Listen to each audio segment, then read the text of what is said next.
էսթետիկ բժշկության մասին հիշատակվում են Էդվին Սմիթի պապիրուսներում և շատ կարճ ժամանակահատվածում այսօր էսթետիկ բժշկությունը հասել է շատերի համար նույնիսկ անհրաժեշտության։ Մեր երկրում նույնպես էսթետիկ բժշկությունը շատ արագ զարգանում է, բայց այսօր խոսելու ենք մեզ համար նոր էսթետիկ միջամտության մազերի փոխպատվաստման մասին։ Ողջույն, եթերում առողջ գեղեցկությունն է և ձեզ հետ է Սիրանուշ Լայզյանը։ Ինչպես մեր բժիշկներին հաջողվեց այս ոլորտում նույնպես արագ զարգացում գրանցել, կխոսենք Մեդինես բժշկական կենտրոնի բժիշկ Գարիկ Մազմանյանի հետ։ Մազերի փոխպատվաստման ցուցումների, նրբությունների և բարդությունների մասին կխոսենք բժիշկ Գարիկ Մազմանյանի հետ։ Ողջույն։ Բարև ձեզ։ Բժիշկ, դուք իրականացնում եք մազերի փոխպատվաստում նորագույն մեթոդով։ Ինչ ասել է նորագույն մեթոդ։ Ուրեմն շատ կարևոր է, որպեսզի նախավիրատական պլանավորումը գրագետ ձևով կատարվի։ Իրականում ինչ են կատարում, մի հատվածից վերցնում ենք մազեր, տեղափոխում ենք այնտեղ, որտեղ որ մազ առհասարակ չկա։ Այսինքն մեզ պետք է հասկանալ ինչքան մենք կարող ենք վերցնել եւ ինչքան մազը մեզ պետք որպեսզի փոխպատվաստենք։ Հիմա նոր մեթոդի միջոցով, նոր սարքավորումների, նոր հաշվարկների, նոր գիտելիքների շնորհիվ կարող ենք հստակ պատկերացում կազմել, թե որքան է պացիենտի ընդհանուր դոնոր զոնան առհասարակ, որքան է, որ այդտեղից կարող ենք վերցնել, եւ որը ամենակարևորը կարող ենք հասկանալ արհեստական բանականության միջոցով, թե որքան գրաֆտ է կոնկրետ պացիենտին պետք։ Այսինքն մենք կարողանում ենք հստակ իմանալ ինչքան շինարարություն ունենք եւ ինչ ծավալի շինարարություն ենք պլանավորում կամ անհրաժեշտ կատարել։ Այդ երկուսը կարևոր գործոններ են, որպեսզի պացիենտը հնարավորինս էսթետիկ, հնարավորինս գրագետ, հնարավորինս անվնաս վիրատություն ունենա։ Ինչպես նաև վիրահատությունը կատարում ենք եզակի սարքավորման միջոցով, որը վերցնելու ընթացքում գրաֆտների, այսինքն մազերի ֆոլիկուլների վնասվելու հավանականությունը փոքրացնում է։ Այս ամեն ինչը արվել է նրա համար, որպեսզի պացիենտը ունենա ել ավելի լավ արդյունք, դե բնականաբար բժշկի հմտություններից ելնելով արդեն կարողանում ենք նաև ել ավելի բնական արդյունք ստանանք, որտեղ բնական ասվածը պայմանավորված չի մեծ քանակի գրաֆտներով, այսինքն բնական ասվածը պայմանավորված չի ուղիղ միայն խիտ առատ մազածածկով, դու կարող ես ունենալ առատ մազածածկ եւ շատ արհեստական տեսք ունենալ քո գլխամաշկը։ Այդ ամեն ինչը բնականաբար էլի մեծ աշխատանքներից ներկայացնում, վերջինս պետք է բժիշկը հաճախ այցելի տարբեր կոնֆերանսների, գիտաժողովների, նետվորքը անի ուրիշ բժիշկների հետ, ինչը իրականում մեր կլինիկայում շատ կարևորում ենք եւ բոլոր բժիշկները փորձում են իրենց ոլորտում, իրենց ասպարեզում հնարավորինս մաքսիմալ միջազգային փորձի փոխանակում կատարեն։ Շատ լավ։ Այդ դեպքում ուզում եմ խոսենք նաև ինձ համար ու վստահ եմ ձեզ համար նույնպես շատ ցավալի մի թեմայից։ Եթե մեր երկրում մազերի փոխպատվաստումը կատարվում է միջազգային տենդենսներին համապատասխան, ապա ինչու են տեղաբնակները ձգտում Եվրոպայում ավելի հաճախ նաև հարևան երկրներում անել, այստեղ ուզում եմ խոսենք ոչ թե ֆինանսի էժան եւ թանկ լինելուց, այլ ընդհանրապես իրենց մտածելակերպի մեջ դա այդպես մտած է։ Ինչ պետք է անել, ոնց պայքարել։ Տեսեք, բոլոր գիտաժողովների ընթացքում հիմա շատ ավելի ակտուալ է դառնում քննարկելը բարդությունները, մազերի փոխպատվաստման բարդությունները, այսինքն մարդիկ ժամանակին կատարել են փոխպատվաստում, հիմա ունեն կոպիտ ասած ոչ էսթետիկ տեսք եւ պետք է այդ խնդիրը լուծում գտնի, պետք է փորձենք լուծում տանք այդ խնդրին, ինչպես անենք։ Բնականաբար, երբ արդեն մեկ անգամ պացիենտը կատարել է վիրահատություն ու անհաջող վիրահատություն է անցել, երկրորդական այսինքն վիրահատությունը լինում է ավելի բարդ, ավելի դժվար։ Նման դեպքերի ճնշող մեծամասնությունը աշխարհում դուրս են գալիս Թուրքիայից։ Եթե այդպես կոնկրետացնենք ինչ-որ երկիր, որը ուղղակի շատ այդպես ճանաչում ունի մազերի փոխպատվաստման ոլորտում, այսինքն մազերի փոխպատվաստման բարդությունները, complication-ները անգլերեն ասված, դուրս են գալիս Թուրքիայից։ Թուրքիայում շատ մեծ է սև շուկան։ Ինչ է նշանակում սև շուկա, black market։ Բոլոր կոնֆերանսների ժամանակ մարդիկ խոսում են black market-ի վատ լինելու մասին։ Այնտեղ լինում են մարդիկ, ովքեր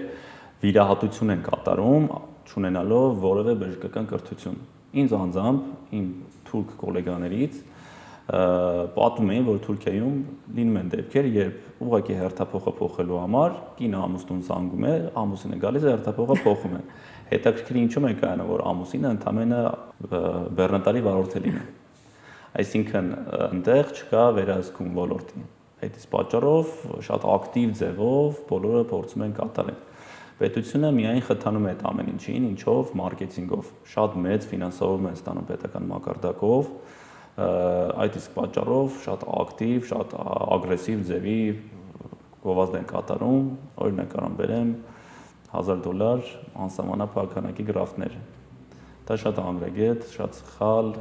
շատ մակերեսային հայտարարություն է, բնականաբար մարդը, որ առասարակ ոլորտին ծանոթ չի եւ նյուանսներ դետալների չի տիրապետում, իրեն շատ գրավիչ է թվում, ու այդ բնականաբար արդեն մարդ մտածում է կարա գնա եւ փորձի այնտեղ իր էսթետիկի տեսքը ստանա։ Ինչպես է առասարակ տեղի ունենում։ Պատկերացնենք 10 պացիենտ վիրատվում են, 10-ից 2-ը, 3-ը, 4-ը ունենում են լավ արդյունք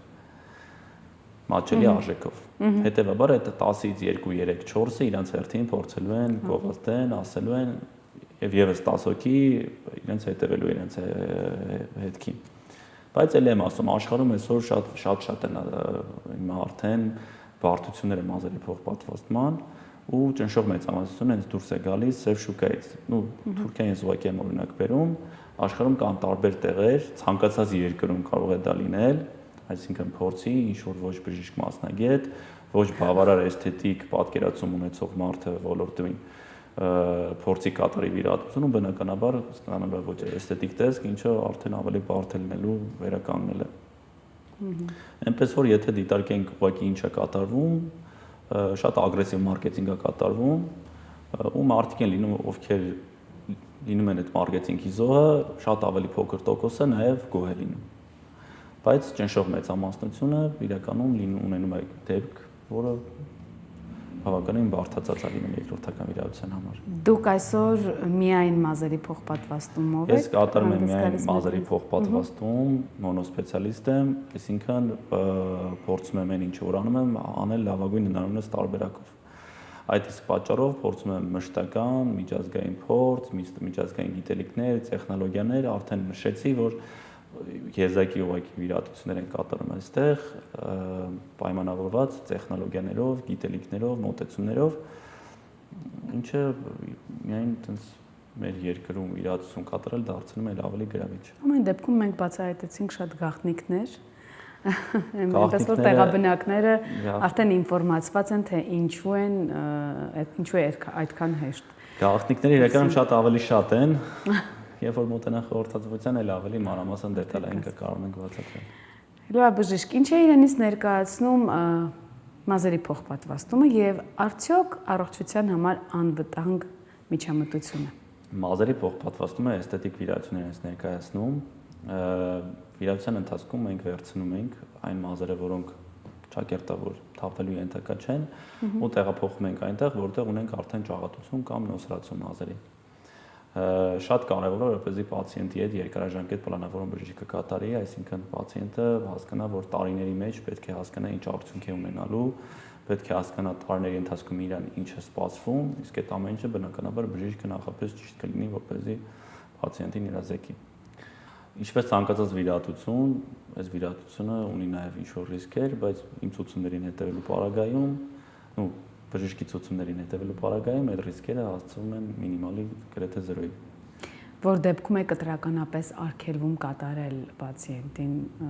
մազերի փոխպատվաստում։ Տեսեք, կան մազաթափության տարբեր տեսակներ ու աշխարհային տարբեր ախտահանումներ, կախված այդ ամեն ինչից, արդեն կարող է լինել բացարձակ հակացություն վիրահատության համար,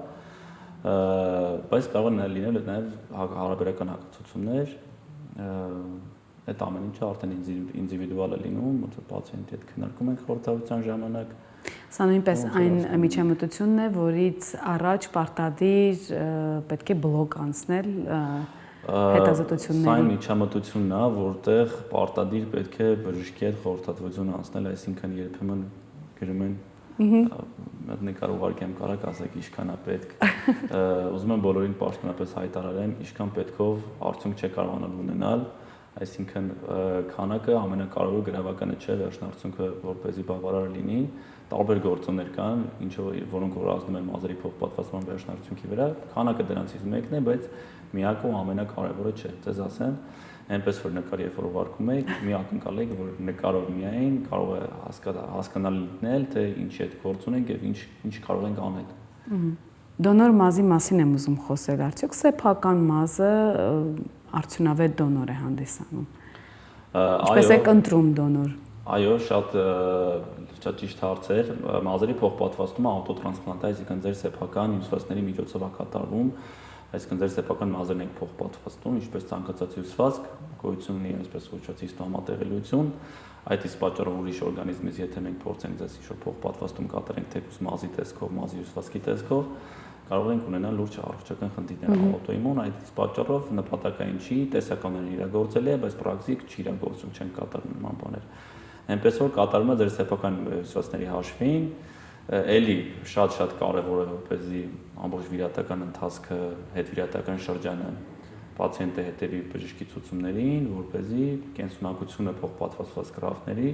լինի հնարավորինս բարձր, այսինքն կոպիտ ասած փոխպատվաստված մազը աճի։ Որովհետև շատերին թվում է, թե եթե իրենց մոտ մազաթափություն է եւ ուրեմն մազի որակը այն չէ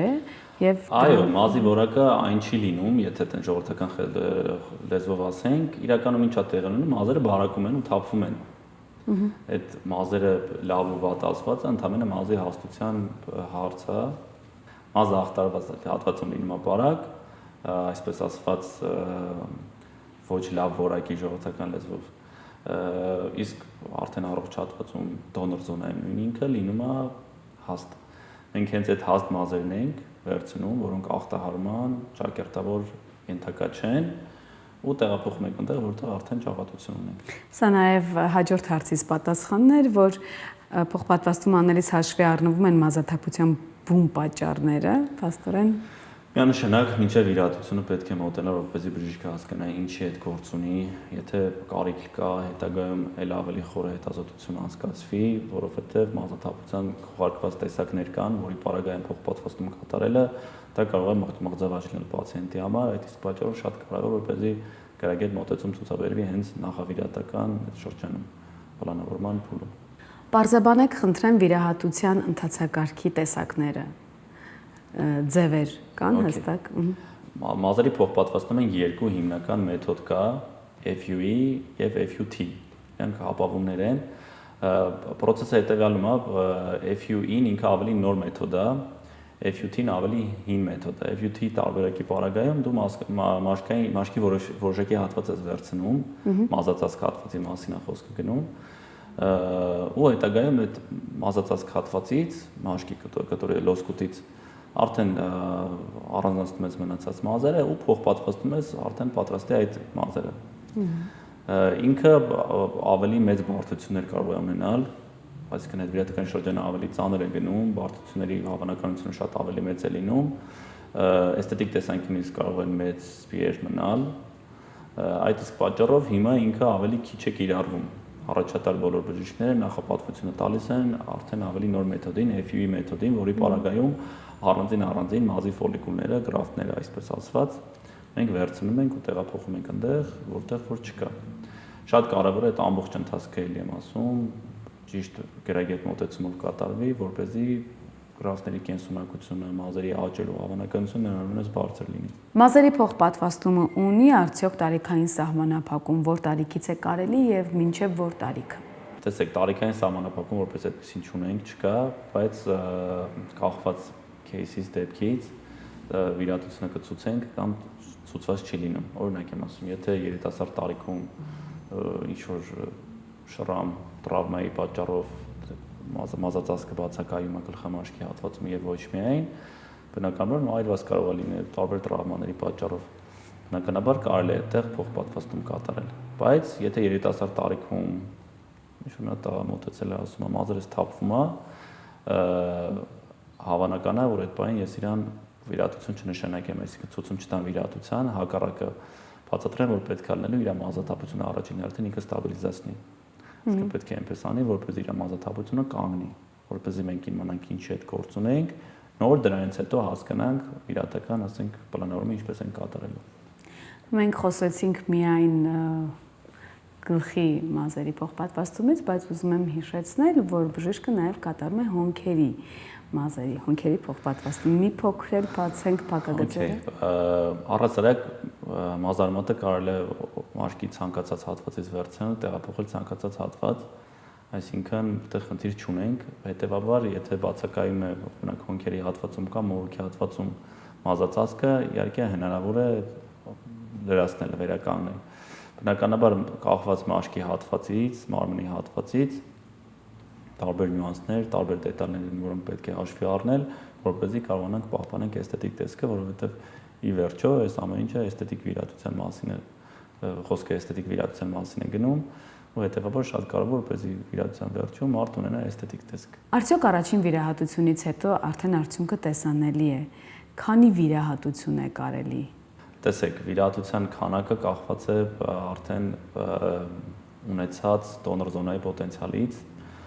Եթե չունես դու կոպիտ ասած այդքան շինանյութ, չես կարող, եթե ունես 2 արկանի շենքի շինանյութ, չես կարող 9 արկանի շենք պլանավորես կառուցել։ Նույն տրամաբանությունն էլ էստեղ է գործում, այսինքն եթե չունես բավականաչափ դոնոր զոնայի տարողականություն, չես կարող բնականաբար մեծ քանակի փոխպատվաստում պլանավորես, բայց ինչ վերաբերվում է տեսանելի արդյունքին, կախված մազաթափության աստիճանից, կախված դեպքից, կախված գլխամաշկի մազածածկից մեկ վիրահատությունը կարող է բավարար լինի, կարող է կարիք լինի 2 եւ ավելի վիրահատությունների, այդ ամեն ինչը ամեն անգամ առանձին պացիենտի հետ քննարկում ենք, պլանավորում ենք, նկարում ենք, վիզուալիզացնում ենք, այսինքն այդ ամեն ինչը շատ հստակ պացիենտը հնարավորություն ունի տեսնելու, թե ինքը ինչ ճանապարհ է անցնելու։ Խոսենք նաև վերականգնողական փուլում պացիենտի վարքագծի մասին։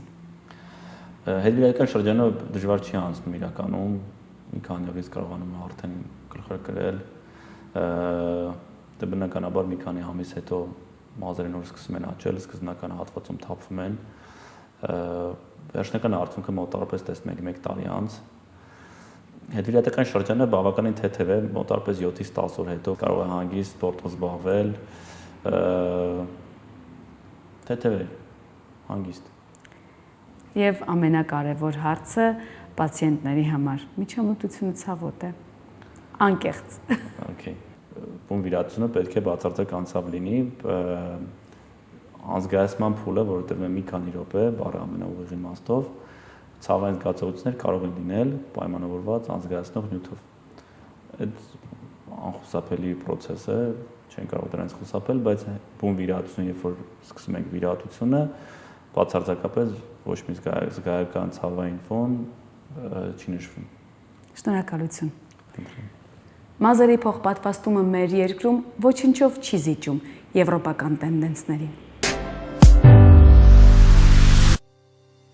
Առողջ գեղեցկություն հաղորդումը թույլ է տալիս նաև ձեզ ձեր բժշկին ճանաչել որպես մարդ։ Մի քանի անձնական հարց մեր բժշկին, պատրաստ եք։ Միշտ։ Աշխատանքի մեջ ինչն է ձեզ համար ամենակարևորը։ Արդյունքը։ Իսկ կյանքում։ Դե կյանքում շատ կարևոր բաներ կան, բայց ամենակարևորը իմ կրոնն է, իմ հոգևոր ոնց որ ակունքներն են, ամենակարևորը եթե դիտարկենք, բայց շատ կարևոր բաներ կան էլի։ Պարզ է, ինչպիսի ընկեր է բժիշկը։ Հոգատար, սրտացավ։ Ինչպիսի որդի եք։ Չգիտեմ։ Մի ամաչեք գովել ձեզ։ Այս հաղորդումը թույլ է տալիս, որ ձեր պացիենտները ճանաչեն ձեր մարդկանց։ Շատ լավ որդի եմ, բայց ոչ էլ կարամ ասեմ, որ վատ որդի եմ, շատ լավ որդի չեմ, որովհետև միշտ ավելին անելու կա, դրա համար տենց այդ ավելի լավ որդի լինելու ձգտումը ոնց որ քեզ չի սարքում, լավ որդի։ Աշխատանքից հետո ժամանակ կարողանում եք միշտ հատկացնել կամ կա այդպիսի օր, որ այդ օրը նվիրված է միայն ընտանիքին։ Տեսեք, իմ համար ընտանիք ասվածը շատ լայն հասկացություն է, որովհետև բացի քո առօրյակցական բարեկամներից, ծնողներից, նաև ընկերներն եմ ընկալում որպես ընտանիքի անդամ, ու հա, միշտ լինում է ժամանակ, որպեսզի ես կարողանամ հատկացնեմ իմ ընտանիքին։ Երբ է բժիշկը երջանիկ։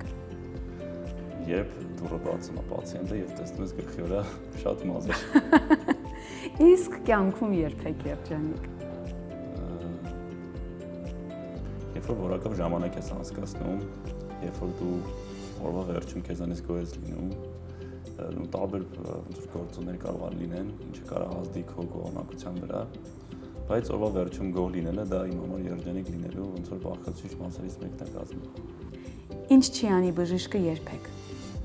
Չի դադարի պայքարել։ Ընտանիքի համար, հարազատների համար, երկրի համար, անկամ առասարակ պայքարող մարդը պայքարում է բոլոր հարցերում, ինչը կարևոր է ու արժանի է պայքարել։ Հրաշալի պատասխան է։ Ինչից եք վախենում ամենաշատը։ Մթությունից։ Ֆոբիա։ Փոքրուց մնացած տրավմա, միգուցե, չգիտեմ։ Նա մութուցուր տարիների մեծացածների մոտ երևի։ Բայց հա, մթություն որ չեմ վախենում, չեմ սիրում, վախենում եմ ավելի շատ, եթե վախից ենք խոսանք, վախենում եմ ավելի շատ կորցնելուց։ Կամ դադարել պայքարելուց։ Չեմ մտածել, հա, այդ տարբերակները հետաքրքիր, բայց ավելի շատ ոնց որ կորցնելուց, իսկ կորցնելը կարող է հենց այդ լինի պայքարել, ասենք, կորցնես այդ պայքարի ոգին,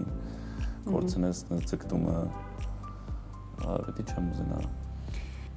Հոբի ունեք, ինչ որ սիրելի զբաղվում։ Չունեմ, դա էլ է խնդիր։ Մտածում եմ ինչ հոբի կարելի է ունենալ, տենց է չեմ հասկանում ինչ եմ ուզում։ Չունեմ, սպորտով եմ սկսել զբաղվել, բայցովսկի MMA։ Բայց շատ եք կենտրոնացել ձեր աշխատանքի վրա եւ անձնականին այդքան էլ ժամանակ չեք։ Հա, անձնականի մասին իրականում չի ժամանակ հասնում, դե վիրահատությունները երկար են իրականում տևում, մոտ առապես 6-ից 8 ժամ տևում ամեն օր կտրվածքով վիրահատություններ են ունենում։ Դրանից հետո արդեն հոգնածես լինում ու արդեն մտածում ես ոնց լիցքաթափվես, իսկ իմ համար ամենալավ լիցքաթափվելու տարբերակը այդ մտերիմների, հարազատների ժամանակ անցկացնելն է։ Ինչ կփոխեիք ձեր բնավորության մեջ, որ գիծը։ Կփորձեի դառնալ ավելի համբերատար։ Ինչպիսին եք դուք ձեզ տեսնում 10 տարի անց։ Հուսամ գործարար կլինեմ։ Իսկ բժշկությունը։ Ոչ բարակայում չեմ թողնում։ Երկուսը կփորձեք համատեղել։ Անջնակ։ Ընտանիքի լավ հայր, լավ ամուսին չեք տեսնում 10 տարի անց։ Միգուցե ապրեք տեսնենք։ Ինչն է բարկացնում բժշկին, ինչ երևույթ կա, որը ծեսունից կարող է անել։ Մարկայի հիմարությունը։ Կա մի երևույթ, որ անում եք վիրահատությունից առաջ։ Չկա, բայց ճիշտ եմ համարում, որ պետք է անել, ու բարբերաբար չեմ անում, աղոթել։ Շնորհակալություն հետաքրքիր զրույցի համար։ Այսպիսին էր բժիշկ Գարիկ Մազմանյան, մարդ տեսակը։ Եթե ունեք ձեզ հուզող եւ անհանգստացնող հարցեր, ապա զանգահարեք Մեդինես բժշկական կենտրոն, հեռախոսահամար 055 505 605։ Եղեք առողջ եւ գեղեցիկ։